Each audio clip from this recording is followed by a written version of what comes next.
Hello friends, ഇത് നട്ടപ്പാതിരിക്കാണ് ഞങ്ങളെ യാത്ര. വേറെ എവിടേക്കല്ല, വയനാട്ടിലേക്ക് തന്നെയാണ്. ധ്യാൻവി ആയതിൽ പിന്നെ വയനാട് യാത്രയൊക്കെ പറ്റ കുറവായിരുന്നേ. ഞങ്ങൾ താർ ജീപ്പിലായിരുന്നേ പോയിരുന്നേ. ഫസ്റ്റ് ടൈമാണ് ഞാൻ അതിൽ കയറുന്നത്. അവിടെ എത്തി ഞങ്ങൾ സൂര്യകാന്തിയുടെ തോട്ടത്തിൽ നിന്ന് കുറച്ച് ഫോട്ടോസൊക്കെ എടുത്തു. അതിൻ്റെ തൊട്ടടുത്ത് തന്നെ ഒരു അമ്പലം കൂടെ ഉണ്ടായിരുന്നേ, പക്ഷേ ക്ലോസ്ഡ് ആയിരുന്നു. അതിനുശേഷം ഞങ്ങൾ മാനിനെയും മയിലിനെയും ആനേനെയും കുരങ്ങനെയും ഒക്കെ കാണുന്നുണ്ടായി.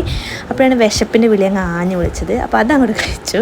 അതിനുശേഷം ഞങ്ങൾ തേയിലത്തോട്ടത്തിലേക്കാണ് പോയത്.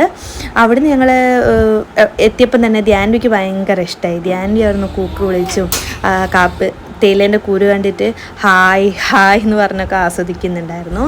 പിന്നെ ഞങ്ങൾ മുന്നോട്ട് പോയപ്പോഴാണ് ജലജ ബേക്കറിയിൽ നിന്ന് ഞങ്ങൾ ബട്ടർ ബണ്ണ് വാങ്ങിച്ചത്. വയനാട്ടിൽ പോയാൽ മസ്റ്റായിട്ട് ട്രൈ ചെയ്യേണ്ട ഒരു ഐറ്റമാണ് കേട്ടോ അത്.